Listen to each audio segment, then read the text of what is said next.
Zdravím vás na kanáli Rus VVO.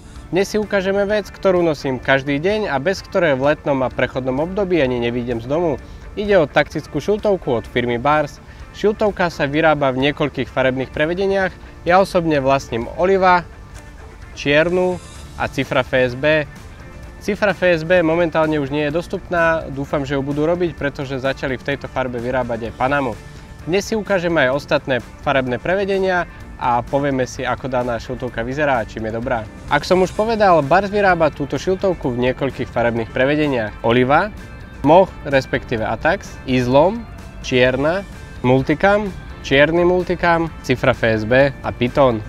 Šiltovka je vyrobená zo zmesovej látky v prevedení ripstop. Látka sa skladá z bavlny a polyesteru. Pomer je buď 57% bavlna, 47% polyester alebo 50/50 bavlna polyester. Šilt je dostatočne pevný a pekne sa formuje. Zo spodnej časti má šilt mäkkú čiernu látku, aby sa slnečné lúče neodrážali do očí. Šiltovka má univerzálnu veľkosť v rozmedzi 55 až 62. Existujú však modely, ktoré majú veľkosť iba do 58 a preto doporučujem to preveriť pred kúpou.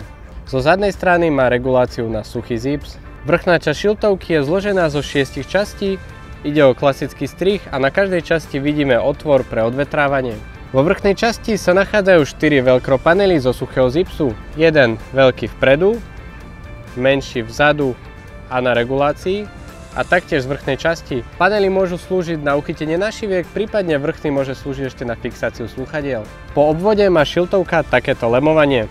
To by bolo všetko o taktickej šiltovke od firmy Bars. Ja ju nosím dennodenne, v podstate stále ju mám na hlave, čiže vrelo doporučujem. V prípade, že sa vám páči a chcete si ju kúpiť, odkaz na tovar nájdete dole v popise pod videom. Ak sa vám video páčilo, kľudne to vyjadrite lajkom pod týmto videom a nezabudnite sa prihlásiť na odber našeho kanálu. Ďakujem za pozornosť, dovidenia.